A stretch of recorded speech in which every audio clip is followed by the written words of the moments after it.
십자가의 길에서 빗나간 베드로 시리즈 7번째 시간에 주시는 하나님 말씀은, 부활주일에도 주시는 하나님 말씀은 신약 성경 중에 요한복음 21장 1절에서 14절까지 말씀입니다. 신약 성경 184면이 되겠습니다. 신약 성경 184면 요한복음 21장 1절에서 14절의 말씀을 봉독할 때 살아계신 주님의 음성을 들으실 수 있길 바랍니다. 그 후에 예수께서 디베랴 호수에서 또 제자들에게 자기를 나타내셨으니 나타내신 일은 이러하니라. 시몬 베드로와 디두머라 하는 도마와 갈릴리 가나 사람 나다나엘과 세베대의 아들들과 또 다른 제자 둘이 함께 있더니 시몬 베드로가 나는 물고기 잡으러 가노라 하니 그들이 우리도 함께 가겠다 하고 나가서 배에 올랐으나 그날 밤에 아무것도 잡지 못하였더니 날이 새어갈 때 예수께서 바닷가에 서셨으나 제자들이 예수이신 줄 알지 못하는지라. 예수께서 이르시되 얘들아 너희에게 고기가 있느냐? 대답하되 없나이다. 이르시되 그물을 배 오른편에 던지라. 그리하면 잡으리라 하시니 이에 던졌더니 물고기가 많아 그물을 들 수 없더라. 예수께서 사랑하시는 그 제자가 베드로에게 이르되 주님이시라 하니 시몬 베드로가 벗고 있다가 주님이라 하는 말을 듣고 겉옷을 드러내 바다로 뛰어내리더라. 다른 제자들은 육지에서 거리가 불과 한 50칸쯤 되므로 작은 배를 타고 물고기 든 그물을 끌고 와서 육지에서 올라보니 숯불이 있는데 그 위에 생선이 놓였고 떡도 있더라. 예수께서 이르시되 지금 잡은 생선을 좀 가져오라 하시니 시몬 베드로가 올라가서 그물을 육지에 끌어올리니 가득히 찬 물고기가 153마리라. 이같이 많으나 그물이 찢어지지 아니하였더라. 예수께서 이르시되 와서 조반을 먹으라 하시니 제자들이 주님이신 줄 아는 거로 당신이 누구냐 감히 묻는 자가 없더라. 예수께서 가셔서 떡을 가져다가 그들에게 주시고 생선도 그와 같이 하시니라. 이것은 예수께서 죽은 자 가운데서 살아나신 후에 세 번째로 제자들에게 나타나신 것이라. 아멘. 날씨에도 궂은 날과 맑은 날이 있듯이 인생에도 궂은 날, 맑은 날이 있습니다. 그처럼 사람은 성공할 때가 있는가 하면 실패할 때도 있습니다. 대학 시험에 실패하기도 하고 또 사업에 실패하기도 하고 또 심지어 결혼 생활에 실패하기도 합니다. 또 모든 사람과 화평하게 지내길 원하지만은 때론 인간관계에 실패하는 경우도 있습니다. 아무도 실패로부터 자유로운 사람은 없습니다. 화살은 관역에 명중시키는 것보다 빗나갈 확률이 더 높은 것입니다. 우리의 인생도 빗나가는 것 같은 실패 속에서 사실은 자기 자신을 발견하게 됩니다. 우리는 실패를 통해서 뭔가를 배우고 또 성장하기도 합니다. 그러기에 아무런 실수를 하지 않고 있다면 어쩌면 그 사람은 큰 성장이 없는 사람인지도 모릅니다. 실패가 사람을 만들기도 하는 것입니다. 아랍의 속담에 그런 말이 있죠. 항상 맑은 날씨는 사막을 만든다. 맑은 날씨가 좋지만 계속 맑은 날씨만 있다면 그 땅은 황폐한 땅이 되고 사막이 되는데 때로는 땅에는 비가 와야 한다는 거죠. 오히려 우리가 당하는 실패 때문에 잘못된 부분을 다듬게 되고 새로워지게 되고 불필요한 부분을 버리게 되는 것입니다. 그래서 하나님의 고침받은 도구가 될 수 있는 거죠. 미국의 유명한 석유왕이었던 록펠러의 이야기는 아주 유명합니다. 그는 젊은 시절에 광산업에 손을 댔다가 큰 실패를 경험했습니다. 깊은 좌절을 맛봐야만 했습니다. 친구에게서 금광을 하나 인수했는데 결국은 사기를 당한 것이었어요. 이미 그물을 다 캐내가고 찌꺼기만 남아있는 것이었죠. 배광이나 다름이 없었습니다. 돈을 빌려서 은행에서 광산을 샀는데 은행에서 빚독촉이 심하게 됩니다. 광부들에게 임금을 주지 못하니까 인부들은 폭도로 변하게 됩니다. 록펠러는 결심을 하고 광산 깊은 곳으로 내려갔습니다. 아예 자리를 깔고 내가 여기서 하나님께 응답을 받기 전에는 이 자리를 떠나지 않으리라. 그는 식음을 전폐하고 그 광산 깊은 곳에서 자리를 펴고 기도하기 시작했습니다. 그런데 하나님의 음성을 듣게 된 거예요. 이런 음성이죠. 더 깊이 파라. 때가 되면 원하는 것을 얻으리라. 인간적인 견지에서 보면 아무리 깊게 파도 금이 나올 것만 같지 않았습니다. 그런데 깊은 데로 가서 그물을 내려 고기를 잡으라는 예수님의 음성을 베드로가 듣고 그 말씀에 의지해서 그물을 내렸을 때 그물이 찢어질 정도로 고기를 가득히 잡았던 그 시간을 생각하면서 록펠러는 광부들에게 독려했습니다. 계속해서 깊이 파내려갔는데 한참 파내려갔을 때 펑 하는 소리가 나오면서 검은 물줄기가 솟구치기 시작했습니다. 흔한 지하수하고는 달랐죠. 분석해 보니까 바로 석유였습니다. 유전이 그곳에서 발견된 거죠. 그것이 계기가 돼서 록펠러는 세계적인 석유왕이 되고 당시의 세계 제일 가는 갑부가 되는 것입니다. 성경에는 성공만이 기록된 것이 아니라 실패에 대한 기록이 더 많습니다. 사실 성경에 성공이라는 단어는 단 2번밖에 나오지 않아요. 바로 인간의 성공이 하나님께 큰 영향을 주지 않는다는 것처럼 성경은 성공에는 그렇게 그다지 관심이 많지 않습니다. 오히려 인간의 실패와 실수의 사건을 통해서 성경에 주시는 교훈이 가득하다고 볼 수 있습니다. 그런데 성경에서 실패 이야기를 할 때 가장 자주 이야기를 들 수 있는 대상이 누구냐면 바로 우리 시리즈의 주인공 베드로라는 사람입니다. 오늘 본문은 어떻게 시작이 되죠? 1절에 그 후에 예수께서 디베레오 호수에서 또 제자들에게 자기를 나타내셨으니 나타내신 일은 이러하니라. 이렇게 주님이 부활하신 뒤에 3번째 나타나셨음에도 불구하고 베드로와 다른 제자들은 다 어디에 가 있는 것일까요? 정말 부활하신 주님을 만났다면 할렐루야 놀렐루야 하면서 난리 법석을 치러도 부족할 텐데 지금 제자들이 가 있는 곳이 어디입니까? 오늘 3절에 보세요. 시몬 베드로가 나는 물고기 잡으러 가노라 하니 그들이 우리도 함께 가겠다고 하고 나가서 배에 올랐으나 그날 밤에 아무것도 잡지 못하였더니 수제자였던 베드로를 비롯해 7명의 제자는 이날 갈릴리 디베레 바닷가에 어부의 자리로 돌아와 있는 것입니다. 그동안 모든 걸 버리고 3년 동안 주님을 따르면서 꿈과 이상을 품고 예수님의 교훈과 이적과 능력에 탄복하며 주님을 따라다녔습니다. 그러나 저들의 욕망에 찬 기대는 예수님의 십자가 사건과 함께 모두 무너져 내리고 말았습니다. 예수와 한패라는 사실이 알려지게 되면 자신들도 불이익을 받을까 해서 다 뿔뿔이 흩어지고 말았습니다.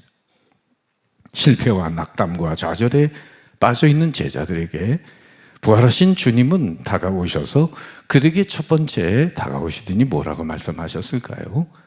너희에게 평강이 있을지어다. 여기서 퀴즈 문제가 있습니다. 우리 예능교회에 또 정말 은퇴 장로님이신 하늘나라에 계신 구봉서 장로님이 우리 교회를 시작하신 하영조 목사님과 미국의 집회에 같이 가게 됐대요. 그런데 비행기에서 구봉서 장로님이 질문을 하신 거예요. 하영조 목사님한테. 부활하신 예수님이 제자들에게 나타나서 뭐라고 말씀하셨습니까? 그러니까 하영조 목사님이 평강이 있을지어다 그렇게 말했죠. 성경대로 말씀하셨어요. 그랬더니 그게 아니라고 구봉서 장로님이 그러시면서 이렇게 제자들에게 말했답니다. 너희들 나 보이니? 너희들 나 보이니? 구봉서 장로님다운 그런 이야기셨어요. 자, 그런데 왜 예수님이 평강이 너에게 있을지어다 제자들에게 말씀하셨을까요? 바로 제자들의 마음의 두려움과 회의와 낙담과 절망으로 가득 찬 것을 보고 계셨기 때문입니다. 그런데 여기 의문이 있어요. 부활하신 주님을 2번이나 만나고 왜 제자들은 디베레 바닷가 어부의 자리로 돌아가 있는 것일까요? 거긴 2가지 이유가 있습니다. 첫째는 예수님을 부인하고 도망갔던 연약한 자신들의 모습에 스스로에게 실망한 것입니다. 부활하신 주님을 목격함으로 물론 저들은 엄청 기뻤을 거예요. 그러나 한편 자신들을 돌아볼 때 부활하신 주님 앞에서 얼굴을 틀 수가 없는 거예요. 모른다고 베드로는 3번이나 맹세하고 저주하면서 부인했잖아요. 그러니 예수님 얼굴을 뵐 낯이 면목이 없는 것입니다. 더 이상 주님의 제자 될 자격이 없다고 스스로 판단한 겁니다. 3절에서 고백하는 것처럼 베드로는 앞장서서 나는 물고기 잡으러 가노라, 이렇게 말하는 것은 나 같은 놈은 구제불능이야, 무슨 사람 낚는 어부가 된다고 하겠어. 옛날처럼 우린 그냥 비린내 나는 물고기나 잡는 어부가 되는 게 나아. 주님을 더 이상 실망시켜 드리지 말고 그냥 무슨 낯짝으로 하나님 뜻을 우리가 이루겠어. 이렇게 자기 자신들에게 실망한 나머지 어부의 자리로 돌아가면서 베드로는 앞장을 서고 있는 거죠. 그랬더니 다른 제자들 6명도 같은 마음으로 따라 나선 거예요. 그러니까 베드로는 지금 바람잡이 역할을 하고 있는 것입니다. 자, 그리고 두 번째 또 이유는 주님이 부활하신 것을 2번이나 목격을 하고도 제자들이 어부의 자리로 돌아간 두 번째 이유는 예수님처럼 십자가의 고난을 통해 부활의 영광을 이룰 용기와 담력이 없었던 것입니다. 부활하신 주님을 목격을 했지만은 성령의 능력을 아직 받지 못했기에 여전히 마음의 두려움과 불안을 저들은 떨쳐버릴 수가 없었습니다. 사도행전 2장에 보면 마가의 다락방에 오순절 성령의 역사가 임하게 됩니다. 불같은 성령이 임할 때 저들은 죽음을 두려워하지 않고 오히려 담대히 부활의 증인으로 복음을 전하다가 순교에 이르게 됩니다. 여기서 깨닫는 진리가 있어요. 뭐죠? 예수의 부활 사건은 히스토리컬 이벤트, 역사적인 사건이지만 예수님의 제자가 된다는 것은, 즉 부활의 증인으로 살아간다는 것은 성령의 역사가 나타나야만 하는 것입니다. 그러니까 오늘 많은 그리스도인들이 십자가 부활을 믿지 못해서 부활의 증인으로 살지 못하는 게 아니라 문제는 성령 충만하지 못해서 그렇다는 겁니다. 즉 자기의 삶 속에 부활절은 있어도 오순절이 없기 때문이라는 거예요. 성령의 은혜와 능력을 공급받지 못할 때 성경의 지식은 능력화되지 못합니다. 아는 것 많아도 무기력할 뿐이에요. 이런 이유로 해서 주님의 제자들은 예수님의 부활을 목격하고도 예수님의 그 운명을 건다는 것이 저들에게는 어려웠습니다. 그래서 부활하신 예수님을 떠나 패잔병의 모습으로 저들은 디베로 바닷가에 어부의 자리로 돌아간 것입니다. 그런데 고기 잡은 결과는 그러면 어떻게 됐을까요? 오늘 3절 끝에 무슨 말씀이 있어요? 그날 밤에 아무것도 잡지 못하였더니. 이유가 뭘까요? 3년간 어부를 쉬었으니까 그동안 기술이 다 잃어버린 걸까요? 그리고 부활하신 예수님을 피해 고향으로 도망오다시피 했으니 마음이 너무 착잡했을 거 아니에요. 마음에 갈등이 있어서 하나님의 일마저 저버린 사람들에게 인간적인 무슨 성공을 기대할 수 있겠습니까? 오늘도 하나님을 떠나서 인간의 의지와 노력으로 애써보지만은 밑빠진 독에 물 붓기듯이 실망과 좌절의 밤을 맞이하는 사람들이 있습니다. 그날 밤에 아무것도 잡지 못하였더니. 우리가 설사 일생 동안 세상이라는 바다에서 돈이나 명예나 인기나 향락의 물고기를 낚아 올린다 하더라도 그것은 지극히 일시적인 것들입니다. 결국은 내 손에서 다 놓쳐버릴 것들임을 알아야 합니다. 사람들이 평생을 통해서 잡아도 남는 것은 결국은 노쇠와 무기력과 허무와 죽음뿐이라는 사실입니다.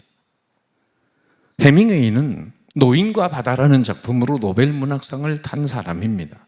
그 내용은 쿠바 해안에 살며 멕시코만에서 낚시질을 생활하고 있는 노인에게 3개월 가깝도록 한 마리의 고기도 낚지 못하다가 어느 날 바다에 나간 그는 자기 조각배보다 더 큰 고래를 낚아서 3일간의 사투 속의 항구로 돌아오게 됩니다. 그 붙잡은 고래는 도중에 상어에게 다 뜯겨가지고 항구에 도착했을 때는 앙상한 고래의 뼈마디만 남아있는 거예요. 허무하게 끝난다는 얘기입니다. 여러분, 이것이 하나님을 떠나 소유지향적으로 사는 인생의 결말이 아니겠습니까? 낚아도 남는 것이 없는 인생, 잡아도 잡을 수 없는, 내 곁을 다 떠나가는 것들 말이에요. 여러분, 베드로처럼 자신에 대한 실망과 인생 현실에 대한 두려움과 인생의 빈배를 경험하고 계신 분들이 있으십니까? 그런데 중요한 사실은 실패와 낙담과 절망하고 있는 그 시점에서 예수님이 베드로를 만나 주시고 계시다는 것입니다. 베드로가 성공했을 때 예수님 만났을까요? 그가 고기를 많이 잡았을 때 예수님 축하해 주러 오신 것일까요? 아닙니다. 베드로는 한 마리 고기도 낚지 못했습니다. 철저하게 실패했습니다. 바로 그때 이 베드로는 예수님을 만납니다. 예수님은 성공한 베드로를 찾아오신 게 아니에요. 실패한 베드로를 찾아오셨습니다. 여러분은 어떤 일에 실패하셨습니까? 어쩌면 바로 그때가 주님을 새롭게 뜨겁게 만날 때인 줄 믿습니다. 우리가 성공했을 때만 예수님 찾아와 주시는 게 아니에요. 우리가 실패했을 때 주님은 찾아와 주십니다. 우리가 강할 때만 찾아오시는 게 아닙니다. 우리가 약할 때 찾아오시는 겁니다. 우리가 당하는 실패의 현장 속으로 예수님은 우리를 찾아와 주시는 것입니다. 우리를 위로해 주시기 위해, 우리의 실패를 성공으로 다시 바꿔주시기 위해, 우리가 낙심하고 힘들어할 때 더더욱 예수님은 우리를 찾아와 주십니다. 우리가 잘 아는 찬송 411장, 지금은 563장 3절입니다만은 이런 가사가 있잖아요. 내가 연약할수록 더욱 귀히 여기사 높은 보좌 위에서 낮은 나를 보시네. 날 사랑하심, 날 사랑하심, 날 사랑하심, 성경에 써있네. 여러분, 그렇다면 실패한 베드로를 왜 예수님이 찾아오셨을까요? 주님께서는 실패자가 이뤘던 삶의 목표를 다시 한번 회복시켜 주시기 위해서 찾아오십니다. 처음 베드로에게 주님이 약속하셨던 것이 무엇입니까? 마가복음 1장 17절에 나를 따라오라. 내가 너희로 사람을 낚는 어부가 되게 하리라. 바로 그런 약속이었죠. 그 후 그는 바닷가에서 물고기 잡는 어부에서 일약 사람을 낚는, 하나님 앞으로 인도하는, 사람 낚는 어부가 되는 위대한 삶을 시작했었습니다. 그러나 주님을 부인하고 저주하고 실패를 맛본 후에 그가 다시 물고기 잡는 어부로 돌아가 버리자 예수님은 그에게 사명을 다시 회복시켜 주시기 위해 찾아오신 것입니다. 6절의 말씀을 보세요. 주님 말씀하시죠. 그물을 배 오른편에 던져라. 그리하면 잡으리라. 결국 제자들은 그 말씀대로 순종해서 그물을 내려 끌어올리기 힘들 정도로 153마리의 물고기를 잡게 되었습니다. 그제서야 제자들은 자기들에게 말씀하신 분이 예수님이라는 것을 알고 다름 아닌 부활하신 주님을 알았습니다. 그들은 많은 고기를 잡은 후 배를 타고 육지에 돌아옵니다. 그런데 돌아온 육지에 이상한 게 눈에 띄는 겁니다. 9절 말씀입니다. 육지에 올라보니 숯불이 있는데 그 위에 생선이 녹고 떡도 있더라.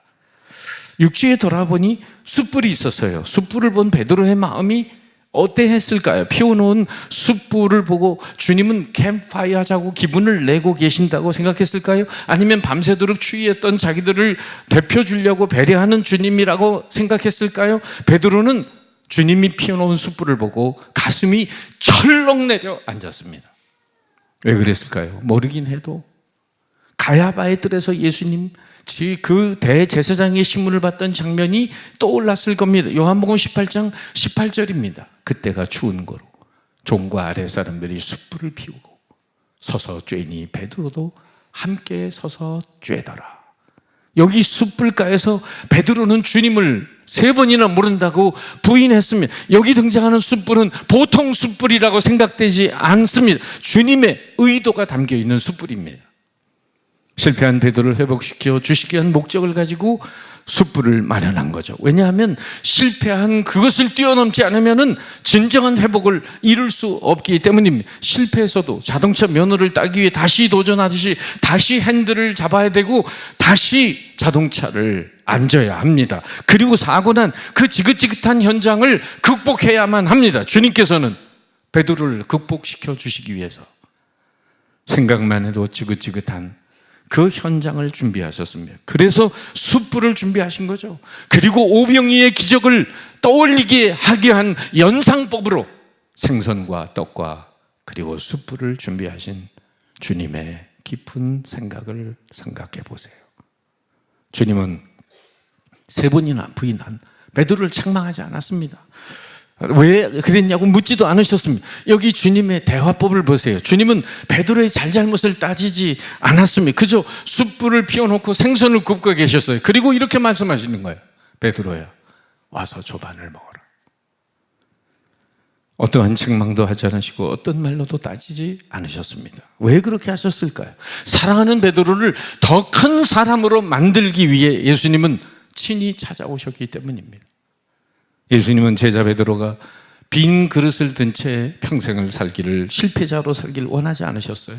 갈릴리 바다에서 실패한 제자의 모습으로 살아가기를 기뻐하지 않으셨어요. 윌리엄 A. 패드라는 사람은 이런 말을 했습니다. 실패는 우리의 선생님이지 장의사가 아니다. 실패는 조금 기다리라는 뜻이지 패배한 것이 아니다. 실패는 잠시 후퇴하는 것이지 막다른 골목이 아니다. 우린 과거에 많이 썼던 필기용품 중에 모나미 153 볼펜을 기억하실 겁니다.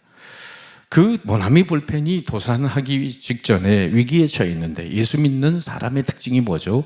위기에 닥치면 산기도 올라가는 거잖아요. 이 모나미 사장님이 기도원에 올라가서 기도를 시작했습니다. 기도하면서 생각해 보니까 하나님 앞에 그동안 잘못한 게 너무 많이 생각이 나는 거예요. 주일 성수, 하나님 제대로 하지 못한 거 회개합니다. 이제 제가 다시 회복한다면 주님 매일같이 매주 새벽 주일 성수를 하겠습니다. 또 생각해 보니까 또 11조 많이 떼어먹었어요. 하나님, 제가 하나님 것을 온전하게 인정해 드리도록 하겠습니다. 또 생각해 보니까 새벽 기도 하지 않았어요. 하나님, 기도하기를 쉬는 죄를 범했습니다. 다시는 기도하는 쉬기는 죄를 범하지 않겠습니다. 결단하면서 기도했습니다. 그리고 요한복음 21장의 말씀을 쭉 읽고 있는데 오늘 읽은 본문 말씀이죠. 예수님 말씀대로 순종했더니 153마리를 잡았다는 이야기를 접하면서 모나미 사장은 그때 기도했습니다. 하나님, 제가 모나미 153이라는 볼펜을 만들겠습니다. 이 세계 지구에 있는 모든 사람들이 이 볼펜을 손에 쥐도록 만들겠습니다. 그 이후에 50억 자루가 넘는 이 볼펜이 팔렸다는 거 아닙니까? 기사회생을 하고 오늘날까지 승승장구하는 기업이 되잖아요. 여러분, 인생의 처절한 실패를 숱하게 경험했으면서도 역전의 명수가 된 미국의 16대 대통령 아브라함 링컨은 이런 말을 했습니다. 내가 실패할 때 악마는 끝장났다고 내게 말한다. 그러나 내가 실패할 때 하나님은 이 실패의 경험을 가지고 더 커다란 일에 도전하라고 내게 말씀하신다. 나는 악마의 이야기보다 하나님의 음성에 귀를 기울였기 때문에 승리할 수 있었다. 할렐루야. 오늘 세 번씩이나 부인하며 저주하며 당신을 배신한 베드로를 다시 찾아오신 부활하신 주님께서 저와 여러분을 다시 찾으십니다. 나는 물고기 잡으러 가노라 하며 주님의 품을 떠나 실패의 자리에 있었던 베드로에게 오셔서 그를 책망하기보다는 그물을 배 오른편에 던져라. 와서 조반을 먹으라. 주님의 품을 떠나 실패의 자리에 있었던 베드로에게 오히려 말씀하시며 한 인생을 새롭게 세워주셨습니다. 즉 심령 가운데 영적인 부활이 이루어지도록 은혜를 베푸셨습니다. 오늘도 주님께서 힘들고 지쳐 일어날 힘조차 없는 사람들에게 오셔서 주님은 이렇게 말씀하십니다. 그래도 너는 나의 제자다. 그래도 너는 내 아들이야. 그래도 너는 내 딸이란다. 다만 내가 원하는 방향으로 나아가거라. 거기에 풍성한 삶의 기적이 기다리고 있단다. 이와 같은 부활에 하신 주님의 음성을 듣고 다시 일어나 생계지향적인 인생이 아니라 사명지향적인 인생을 살면서 승리하는 삶의 은혜가 있으시기를 주님의 이름으로 축복합니다. 기도하겠습니다.